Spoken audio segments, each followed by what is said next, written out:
بسم الله الرحمن الرحيم. متابعيني في كل مكان، النهارده ان شاء الله معانا فيديو جديد. ان شاء الله الفيديو ده هيكون مهم جدا لكل الناس، كل الناس هتستفاد منه. معانا النهارده طريقة تصليح اللمضة الليد.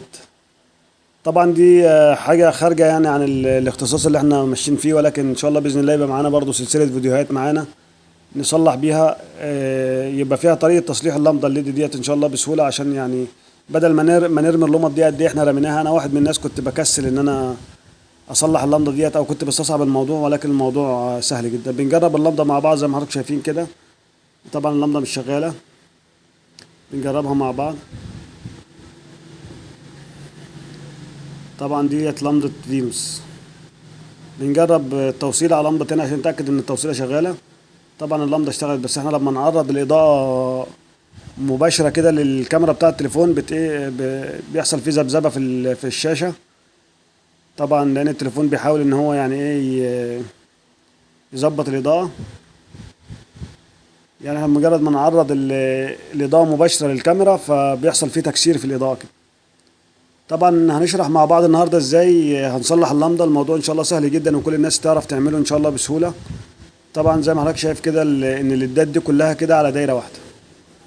الليدات كلها على دايرة واحدة، يعني اي ليد من دول هيبوظ هيفصل الدايرة كلها، دايرة الكهرباء.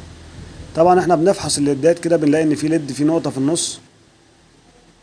يبقى هو الليد دوت اللي فاصل. طبعا في اكتر من سبب يخلي اللمضة دي تفصل. فاحنا ان شاء الله باذن الله هنشرح يعني ايه الاسباب دي كلها في سلسله فيديوهات ان شاء الله. بس عشان كل الناس تستفاد. طبعا بنفحص زي ما قلت لحضراتكم بالليدات كده بنلاقي ان في ليد في نقطه سوداء من النص، معنى كده ان الليد ده ضارب. وفي احيان تاني ما بنلاقيش اساسا ان في مشكله، إن في يعني عطل واضح في الليدات. برضو هنتعلم مع بعض ازاي هنعملها. النهارده هنعالج العطل دوت ان شاء الله باذن الله بالكاويه. طبعا احنا كل اللي بنعمله بنشيل الليد اللي باين عليها اثار ان الليد ده ضارب، او اللي فيه نقطه سوداء من النص دوت، يبقى هو ده اللي فيه المشكله. بنشيل الليد كده وبنبين رجلين القصدير اللي هم مكان الليد. بس برضه بنشيل الليد ده بالعقل، لان لو احنا يعني شلناه بالعافيه كده بنطير المسارات بتاعه الليد. فبس تابع معايا الفيديو ان شاء الله. هيبقى معانا طريقه تاني ان شاء الله هنوضح فيها برضه عطل تاني ونصلحه بطريقه تاني. طبعا احنا بنجيب معانا نقطه تصدير. طبعا هي المكوه لسه ما سخنتش، فاحنا يعني بنحط لها نقطه فلاكس كده. وهنجيب معانا طبعا زي ما قلنا ان الليدات كلها على دايره واحده، على دايره واحده. اي ليد بيفصل من دول بيفصل الدايره كلها. هنجيب معانا لمبه تاني برضو نشرح عليها العطل لحد ما المكوه تسخن.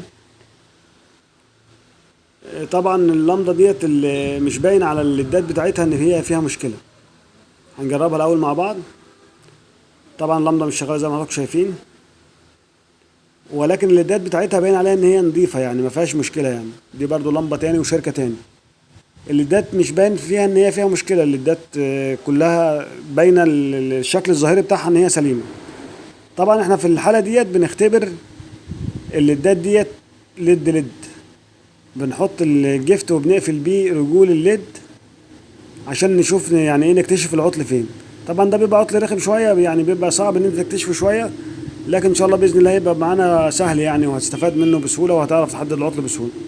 زي ما حضرتك شايف بجس الليدات واحده واحده كده لحد ما انا بقفل طبعا هي اللمبه ما بيبقاش فيها كهرباء لان الفولتيه بتاعتها ضعيفه.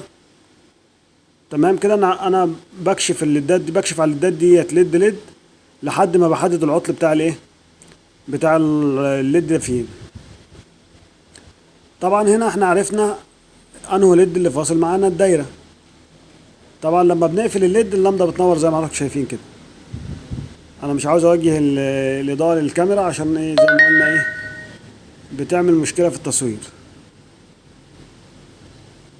طبعا كده احنا عرفنا مكان الليد فين،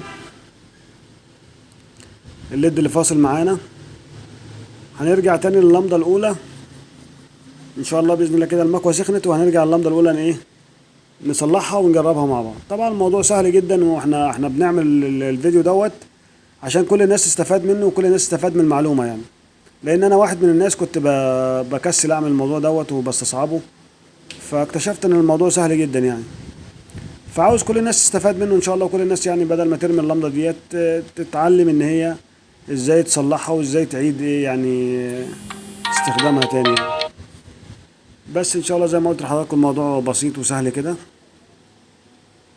ما يبقاش فيه اي مشكله. طبعا ده الكلام ده لو ما عندكش مكوة لحام، ان شاء الله الفيديو اللي جاي هيبقى معانا طريقه شرح تاني بطريقه اصلاح تاني، نعرف ان احنا ازاي نصلح اللمضه ديت حتى من غير مكوة. طبعا المكوة دي موجودة في كل مكان، ولو جبتها هتنفعك. بس زي ما حضراتكم شايفين بنجرب اللمبة مع بعض بعد ما لحمنا الليدات بتاعتها، بنلاقي اللمبة شغالة زي الفل، مفيش فيها مشكلة بحاجة بسيطة يعني. احنا ما اخترعناش حاجة يعني، الموضوع بسيط وسهل جدا يعني. طبعا انا بفصل النور اللي هو النور اللي عندي الاساسي عشان اوريكم اضاءة اللمبة، وان اللمبة شديدة زي ما هي، مفيش فيها اي مشكلة كده. احنا كده ده نور اللمبة بس، اللمبة اضاءتها شديدة والليدات بتاعتها شغالة، مفيش اي مشكلة. بس يا رب يكون الشرح يعني وافي وواصل لحضراتكم كده. ده نور اللمبة اللي احنا صلحناها، بس من غير معاش اي اضاءة تاني، هنطفي النور كله. طبعا الاضاءة بتاعتها شديدة وكويسة، مفيش فيها اي مشكلة. اه هنرجع بقى مع بعض تاني لللمبة التانية اللي احنا قلنا ان هي الليدات بتاعتها كلها شكلها سليم وشكلها نظيفة، مش باين فيها حاجة، ان هي مفيش فيها عطل باين او مفيش فيها عطل واضح يعني. طبعا زي ما قلت لحضراتكم ان في اكتر من سبب لعطل اللمبة ديت. احنا بنشرح مع بعض الاسباب البسيطة الاول، وبعد كده هنخش في حاجات تاني يعني ايه. بس هي غالبا ان 90% من الاعطال بتبقى حاجات في الليدات ديت، في دايرة الليدات دي. طبعا احنا بنفحص الليدات ليد كده زي ما اتفقنا مع بعض، فلحد ما نوصل للليد اللي هو الايه الفاصل. بنيجي على الليد الفاصل دوت ونشيله من مكانه. طبعا بنعلمه كده عشان لما نفك اللمبه ما نتوهش فيه، ونعمل نشيل ليد غيره. بس بنضف مكان الليد كده بالراحه، بشيل البلاستيك اللي هو مكان الليد، وبظهر طرفين الكهرباء اللي هم بتوع الليد دول، وبوصلهم مع بعض بطريقه سهله جدا. وزي ما قلت لحضراتكم ان شاء الله هيبقى في معانا اكتر من طريقه لاصلاح وعلاج اللمبه ديت بطريقه سهله ومن غير مكوى كمان، بحاجه بسيطه جدا يعني. ان شاء الله تابعوني، وان شاء الله هيبقى في الفتره اللي جايه ايه فيديوهات نشرح فيها مع بعض ازاي نصلح اللمبه ديت حتى من غير مكوى. للناس اللي هي ما عندهاش الكاويه دي مش متاحه بالنسبه لهم يعني. طبعا زي ما انتم شايفين بنجيب حته قصدير وبنقصدر الرجلين دول. كل اللي احنا بنعمله ان احنا بنلمسهم مع بعض. مجرد ما بنلمس الرجلين دول مع بعض بنبص بنلاقي اللمبه اشتغلت تاني بكل قوتها يعني. الليد اللي احنا بنشيله ده حتى ما بيأثرش عليها يعني. بس ما تنسوش اللي اول مره يشوف فيديوهاتي ومش مشترك معايا في القناه يشترك معايا ويفعل زر الجرس عشان ان شاء الله يوصلوا كل فيديوهاتنا الجديده. ان شاء الله يبقى في فيديوهات يعني تفيد كل الناس تستفاد منها يعني ان شاء الله. وهنجرب بقى اللمبه مع بعض. معلش احنا بنشتغل تحت الكاميرا، فالموضوع يعني ايه انا مش واخد راحتي وانا بعمل الشغل يعني. بنجرب اللمبه، بنلاقي ان اللمبه شغاله كويسه جدا، مفيش فيها اي مشكله. طبعا الليدات كلها شغاله ما عدا الليد اللي احنا عملنا له القفله ده كده. طبعا دي اضاءه اللمبه زي الفل اهيت، مفيش فيها اي مشكله ان شاء الله باذن الله يعني. اللي اول مره يشوف فيديوهاتي، اول مره يشوف قناتي، يلف لفه كده في قناتي هيلاقي ان شاء الله فيديوهات كتيره ان شاء الله يستفاد منها وحاجات يعني فعلا هتستفاد منها فعلا يعني. مش فيديوهات وخلاص، حاجات تستفاد منها وتوفر منها فلوس كمان. بس كلنا بنحاول ان احنا يعني نشوف الطريقه اللي احنا ممكن نوفر بيها فلوس او نوفر بيها مصاريف، وبنحاول نعملها. واحنا بنعملها كده مع بعض بطريقه بسيطه وبطريقه سهله.